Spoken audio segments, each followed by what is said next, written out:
Hello बच्चों, स्वागत है आपका वीडियो पार्ट 2 में, जो कि लिया गया है कक्षा 11 कृषि विज्ञान से। भारतीय कृषि का इतिहास, शाखाएं, महत्व और क्षेत्र।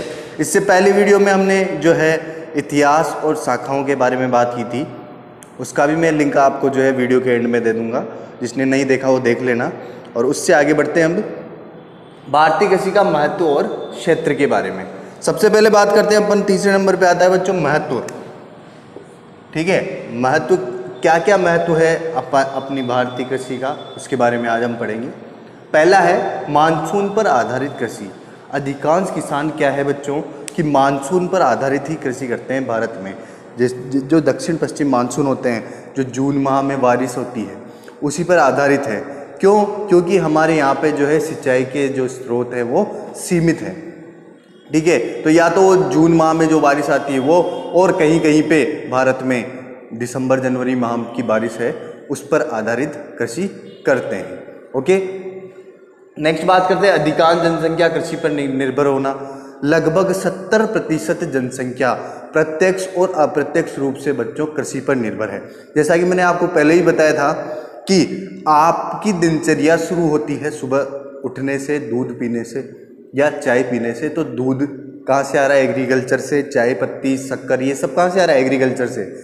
नहाते हो, नहाने के बाद खाना खाने बैठते हो तो खाने में सारी चीज़ें कहाँ से आ रही है? एग्रीकल्चर से। मसाला, मिर्च वगैरह, तेल वगैरह, सब्जियां वगैरह, आटा वगैरह, ये सारा कहाँ से आ रहा है? एग्रीकल्चर से। ओके, और जैसे ही आप घर से बाहर निकलते हो, हर 2 दुकान छोड़ के एक एग्रीकल्चर स्टोर होता है, पर आपको दिखाई नहीं देता। कैसे? जैसे कि कोई परचून की दुकान लेके बैठा है, उसके पास रॉ मटेरियल कहाँ से आ रहा है? एग्रीकल्चर से आ रहा है बच्चों। ठीक है, कोई डेयरी फार्म लेके बैठा है, कोई मिठाई की दुकान लेके बैठा है, तो उसके पास कहाँ से है? मिठाई के लिए दूध चाहिए, डेयरी फार्म के लिए भी दूध चाहिए। ठीक है, तो इस तरह से जो है 70% जो आबादी है अपनी, वो सिर्फ और सिर्फ कृषि पर ही निर्भर करती है। तो इससे हमारे को रोजगार भी मिल रहा है। ओके, परंपरागत तकनीक। परंपरागत तकनीक क्या होता है? किसान को जो है खेती बाड़ी जो है विरासत में मिली है। बाप दादा खेती बाड़ी कर रहे थे, अब बच्चा खेती बाड़ी कर रहा है। ठीक है, तो उसको ज़्यादा जो है एग्रीकल्चर की जानकारी लेना जरूरी नहीं है, क्योंकि वो देख देख कर ही सीख जाता है। ठीक है, परंतु वो परंपरागत कर रहा है बच्चों। क्या कर रहा है? परंपरागत खेती कर रहा है। जैसे वो पिताजी कर रहे थे वैसे ही कर रहा है। उसको क्या करना चाहिए? उसको नई तकनीकी का भी जानकारी होनी चाहिए। उससे वो अपना फसल उत्पादन जो है बढ़ा सकता है। नई तकनीकी में क्या? नए नए कृषि यंत्र आ रहे हैं बच्चों, नए नए बीज आ रहे हैं। ठीक है, जिससे उत्पादन उसका बढ़ सकता है। ठीक है, खाद आ रही है, उर्वरक आ रहे हैं जो डाल करके, कोई जो है पेस्टिसाइड्स आ रहे हैं, कीटनाशी आ रहे हैं, जिनको डाल करके वो जो है कीड़ों मकोड़ों को जल्दी से अपने खेत से भगा सकता है। ठीक है, मार सकता है। तो इन सब नई तकनीकियों का जानकारी होगा तो उसका फसल उत्पादन बढ़ेगा। ओके, बात करें खाद्यान्न फसलों की अधिकता। बच्चों, किसान की जो है वो अपनी आपूर्ति के लिए भी क्या करता है? खेती करता है। जैसे कि उसको जो है गेहूं चाहिए, मक्का चाहिए।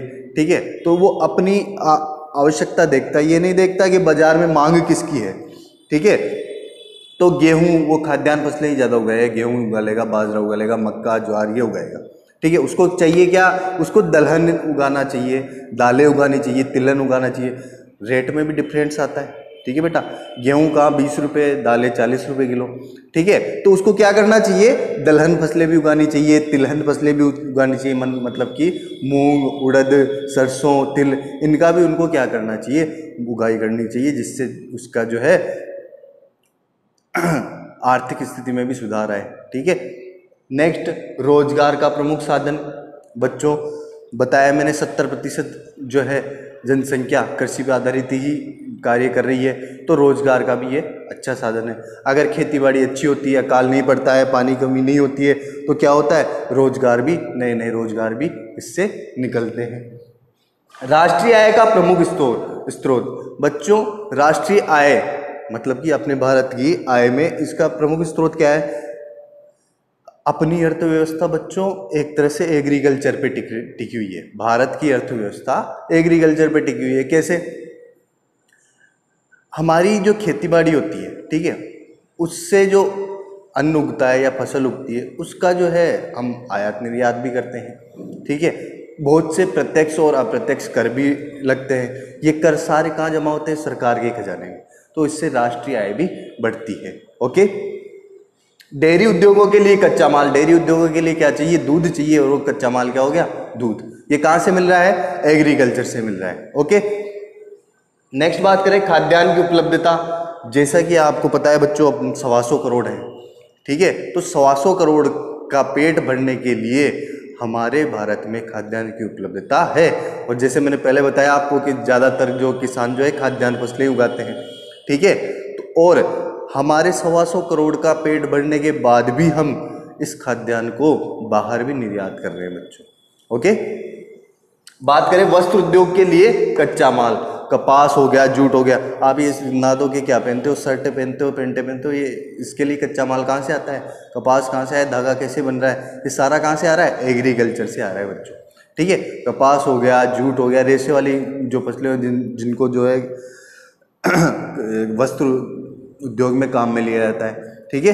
वो सारा कहाँ से आ रहा है? एग्रीकल्चर से। पशु चारा उपलब्धता, जब बच्चों फसलें उगाई जा रही है तो फसलों की कटाई के समय फसलों के अवशेष जो बचते हैं उनको उनसे पशु चारा उपलब्ध हो जाता है, ठीक है। इससे पशुपालन को भी बढ़ावा मिल रहा है और किसान की आर्थिक स्थिति भी सुधर रही है। भाई खेती तो कर ही रहा है, फसल अवशेष बच रहा है, तूड़ा बच रहा है, खड़ बच रही है, ठीक है। तो इन सब से क्या कर सकता है वो? पशुपालन करके अपने पशुओं को खिला सकता है, इससे उसको आमदनी और ज़्यादा होगी।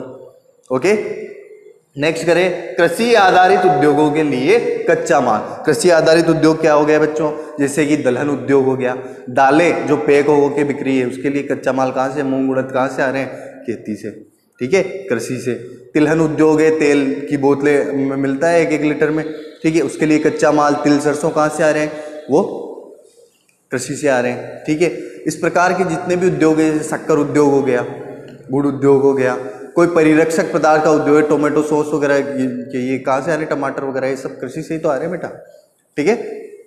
तो कृषि आधारित उद्योगों के लिए कच्चा माल जो है वो भी कृषि से ही मिल रहा है। बेरोजगारी की समस्या का समाधान, अगर अच्छा सीजन निकल जाता है, जैसे कि बढ़िया बारिश हो जाती है या फिर जो है अच्छी फसल हो जाती है, तो जो बेरोजगारी की समस्या है, घर की बेरोजगारी भी होती है, ठीक है, और नए रोजगार भी उत्पन्न होते हैं। जैसे कि घर की बेरोजगारी की छिपी बेरोजगारी कहते हैं जिसको। घर में 4 मेंबर हैं, अच्छी फसल होती है तो वो चारों मेंबर जो है खेत में लग सकते हैं, कृषि कार्य कर सकते हैं, ठीक है। तो वो बेरोजगार नहीं बैठेंगे, कुछ ना कुछ काम करेंगे। अच्छा, इसके अलावा अगर अच्छी पैदावार होगी तो नए लोगों को भी रोजगार मिलेगा, नए नए रोजगार भी पैदा होंगे। ओके। विदेश व्यापार व निर्यात, बहुत सी चीज़ें हैं जैसे फल सब्जियां हैं बच्चों, ठीक है, इनका क्या होता है? हमारा देश जो है निर्यात भी है, अच्छा निर्यातक भी है, ठीक है। तो इससे क्या होता है? निर्यात करने से कर लग के, टैक्स लग के विदेशी मुद्रा प्राप्त होती है। जैसे मान लो यहाँ से अमेरिका गया तो वहाँ की करेंसी ज़्यादा है, डॉलर, ठीक है। भारत की करेंसी से जो है डॉलर की वैल्यू ज़्यादा है, भारत का रुपया और डॉलर जो है उसमें डिफरेंस है। तो ये विदेशी मुद्रा जो है हमें प्राप्त होती है, जिससे हमारा जो है देश की आर्थिक स्थिति में सुधार आता है। देश की आर्थिक विकास में योगदान, देश का आर्थिक विकास होगा ही बच्चों, अच्छा फसल होगी, निर्यात कर रहा है, आयात कर रहा है, तो आर्थिक स्थिति में भी क्या होगा? सुधार होगा। ओके।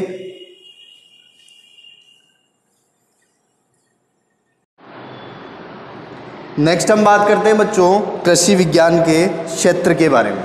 ओके। किन किन क्षेत्रों में जो है कृषि जो है आगे है? जैसे कि वैज्ञानिक खेती। वैज्ञानिक खेती में क्या आएगा? फसल उत्पादन, फलोत्पादन और पशुपालन। ये किस तरह से करना है आपको? वैज्ञानिक। आप भी कर सकते हो, अगर आपके घर में खेतीबाड़ी है तो आप वैज्ञानिक तरीके से करोगे और एक पारंपरिक तरीके से करोगे, ठीक है। तो आपका जो है फसल उत्पादन अच्छा होगा, पशुपालन भी अच्छा होगा और उद्यान में क्या कहते हैं, फलोत्पादन भी अच्छा होगा। ओके। नेक्स्ट आता है दूसरा सेवा क्षेत्र। सेवा क्षेत्र में क्या आता है? कृषि प्रसार, कृषि उत्पादक कंपनियां और कृषि शिक्षण। कृषि प्रसार में जो आपके डीडी किसान चैनल चलता है दूरदर्शन पे, वो क्या कर रहे हैं? एक तरह से कृषि का प्रसार कर रहे हैं, किसानों को जागरूक कर रहे हैं। बहुत सी जो है कृषि उत्पादक कंपनियां भी चल रही है, कृषि शिक्षण भी चल रहे हैं, जैसे कि स्कूल चल रहे हैं, ठीक है, स्कूलों में एग्रीकल्चर पढ़ाया जा रहा है, कॉलेजेस चल रहे हैं, विश्वविद्यालय खुले हुए हैं, बीकानेर में है, उदयपुर में है, कोटा में है, जयपुर में है, ठीक है। तो ये सारे क्या कर रहे हैं, ये एक सेवा क्षेत्र है। हम लोग क्या कर रहे हैं, एक सेवा का कार्य कर रहे हैं, बच्चों को जो है एग्रीकल्चर के प्रति जागरूक कर रहे हैं, ठीक है। मैंने आपको एक बात ये भी बताई थी, अगर एग्रीकल्चर को सेवा क्षेत्र समझ के कार्य करोगे, पढ़ोगे, तो ये आपका हाथ पकड़ लेगी बच्चों, और कभी आपको बेरोजगार नहीं रहने देगी। और अगर परसेंटेज ही बनाने हैं तो ये सिर्फ आपको परसेंटेज ही बना के देगी। ओके, नेक्स्ट बात करते हैं कृषि अनुसंधान। बहुत से अनुसंधान कार्य किए जाते हैं बेटा एग्रीकल्चर में ही, जैसे कि बीज उत्पादन, एक नई हाइब्रिड बीज बनाना, ये क्या है, अनुसंधान कार्य है, ठीक है। बहुत सी जगह चलते हैं अनुसंधान केंद्रों पे, जो है कृषि अनुसंधान केंद्र, जैसे दुर्गापुरा में, ठीक है। यहाँ पे क्या करते हैं, मिर्ची पे और खरबूजे पे जो है उनकी नई किस्म तैयार करते हैं। खरबूजे को बीज रहित कैसे करना है, मीठा कैसे करना है, ओके। ये सारे कार्य क्या है, अनुसंधान कार्य, एक हाइब्रिड, एक संकर किस्म तैयार करना, ओके। पादप रोग नियंत्रण, पादपों में होने वाले रोग, फसलों में होने वाले रोग, पौधों में होने वाले रोग जो है उनका नियंत्रण किस तरह प्रकार से किया जाता है। कीट नियंत्रण, कोई कीड़ा लग जाता है फसल में तो उसका नियंत्रण किस प्रकार से किया जाता है। तो ये सारे अनुसंधान कार्य करके पता चलता है। फिर इससे पता चलता है कि आपको कौन सी दवा डालनी है, ठीक है, जिससे वो कीड़ा जो है, खापरा है, ठीक है, भृंग है, या कौन सा कीड़ा है वो जो है नष्ट हो जाएगा। ओके, नेक्स्ट बात करते हैं कृषि उद्योग। कृषि आधारित उद्योगों की बात हमने पहले भी की, दोबारा से देखो। डेयरी उद्योग, डेयरी उद्योग के लिए कच्चा माल कहाँ से आ रहा है, दूध कहाँ से आ रहा है, ये सारे उद्योग आप भी कर सकते हो बच्चों, ठीक है। अगर आप जो है पशुपालन कर रहे हो तो डेयरी उद्योग डाल सकते हो। गन्ना पैदा कर रहे हो तो गुड़ और शक्कर उद्योग डाल सकते हो, वस्त्र उद्योग डाल सकते हो, कपास वगैरह की खेती कर रहे हो तो। दवाई उद्योग, जैसे कि बहुत सारी औषधियाँ बनती है बच्चों, ठीक है, दवाइयाँ बनती है, उनके लिए आप औषधि फसलों की खेती करो तो आप जो है दवाई उद्योग में भी जा सकते हो। खाद्य सामग्री है, सारी खाद्य सामग्री जो है खाने पीने की, ठीक है, जैसे गेहूँ हो गया है, आटा, गेहूँ से आटा बनाना, ओके, दालें हो गई, मसाले हो गए, ये सारे क्या है खाद्य सामग्री, तो इनका भी उद्योग कर सकते हो आप। तंबाकू उद्योग कर सकते हो।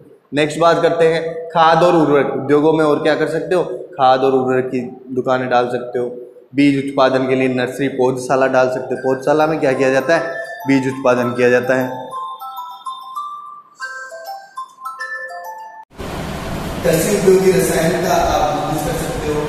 कृषि यंत्र निर्माण, तो कृषि आधारित यंत्र होते हैं, जैसे फावड़ा, गेतिया, ट्रैक्टर हो गया, ट्रॉली हो गया, हल हो गया, ठीक है, ये सारी चीज़ें का निर्माण कार्य आप कर सकते हो। ये बिकेंगे भी नहीं, जब कृषि हो रही है तो उनका निर्माण भी चलेगा। ओके, कृषि उपज व्यापार, आप बहुत सारे कृषि उपज व्यापार कर सकते हैं, जैसे एग्री चल रहे हैं, एग्री क्लिनिक चल रहे हैं, दवाइयाँ वगैरह की, ठीक है, फसलों में जो दवाइयाँ डाली जाती है या पशुओं के जो इलाज के लिए दवाइयाँ आती है वो सारे।